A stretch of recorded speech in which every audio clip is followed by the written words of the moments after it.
Chapitre 21. Le lendemain, le départ eut lieu de grand matin. Il fallait se hâter. Nous étions à 5 jours de marche du carrefour. Je ne m'appesantirai pas sur les souffrances de notre retour. Mon oncle les supporta avec la colère d'un homme qui ne se sent pas le plus fort. Hans avec la résignation de sa nature pacifique.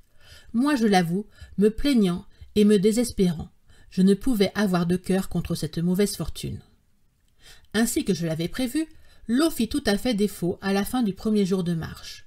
Notre provision liquide se réduisit alors à du genièvre, mais cette infernale liqueur brûlait le gosier, et je ne pouvais même en supporter la vue.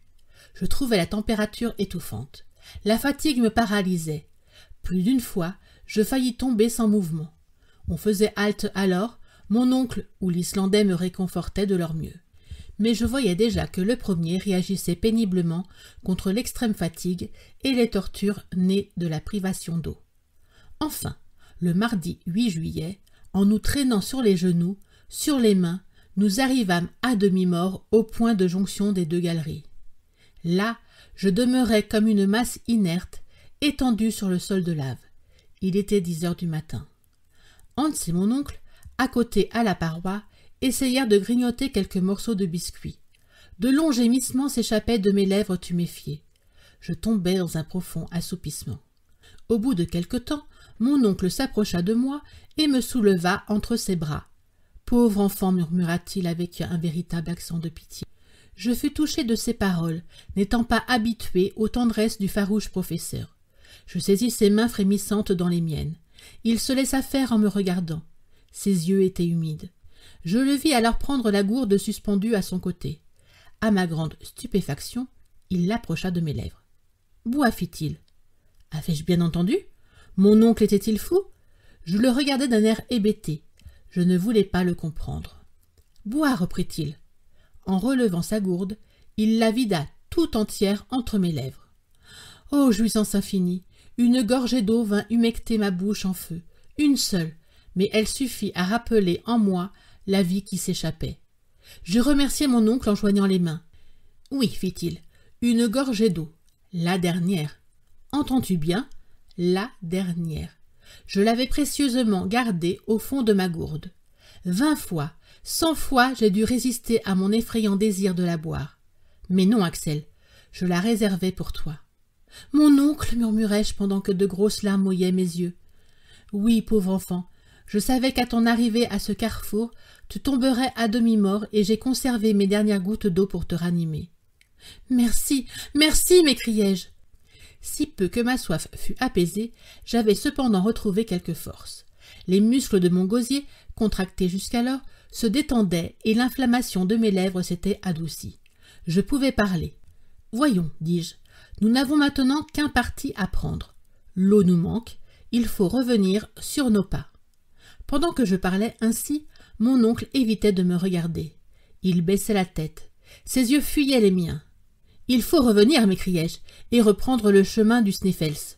Que Dieu nous donne la force de remonter jusqu'au sommet du cratère. »« Revenir » fit mon oncle, comme s'il répondait plutôt à lui qu'à moi-même. « Oui, revenir, et sans perdre un instant. » Il y eut ici un moment de silence assez long.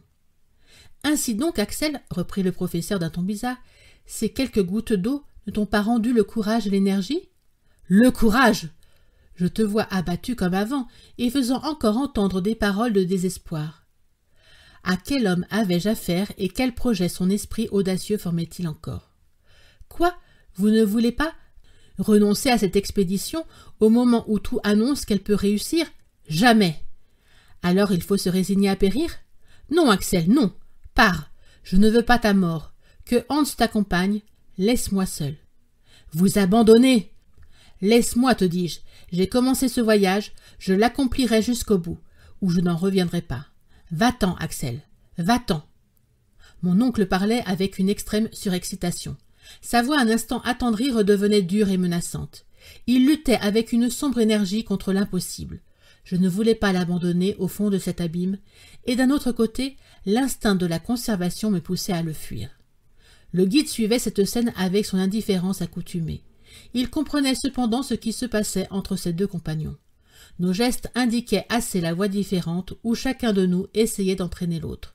Mais Hans semblait s'intéresser peu à la question dans laquelle son existence se trouvait en jeu, prêt à partir si l'on donnait le signal du départ, prêt à rester à la moindre volonté de son maître. Que ne pouvais-je en cet instant me faire entendre de lui? Mes paroles, mes gémissements, mon accent auraient eu raison de cette froide nature. Ces dangers que le guide ne paraissait pas soupçonner, je les lui eusse fait comprendre et toucher du doigt. À nous deux, nous aurions peut-être convaincu l'entêté professeur. Au besoin, nous l'aurions contraint à regagner les hauteurs du Sneffels. Je m'approchai de Hans. Je mis ma main sur la sienne. Il ne bougea pas. Je lui montrai la route du cratère. Il demeura immobile. Ma figure haletante disait toutes mes souffrances.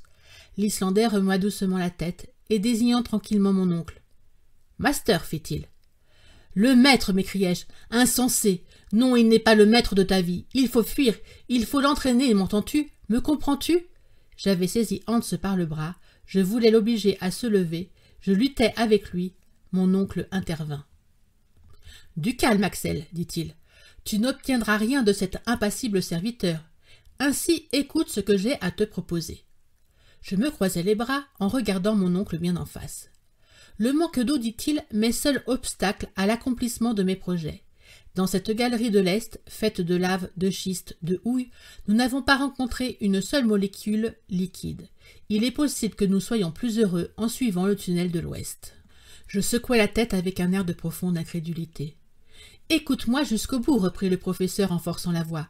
Pendant que tu gisais, là sans mouvement, j'ai été reconnaître la conformation de cette galerie. Elle s'enfonce directement dans les entrailles du globe, et en peu d'heures, elle nous conduira au massif granitique. Là, nous devons rencontrer des sources abondantes. La nature de la roche le veut ainsi, et l'instinct est d'accord avec la logique pour appuyer ma conviction. Or, voici ce que j'ai à te proposer. Quand Colomb a demandé 3 jours à ses équipages pour trouver les terres nouvelles, ces équipages, malades, épouvantés, ont cependant fait droit à sa demande et il a découvert le nouveau monde.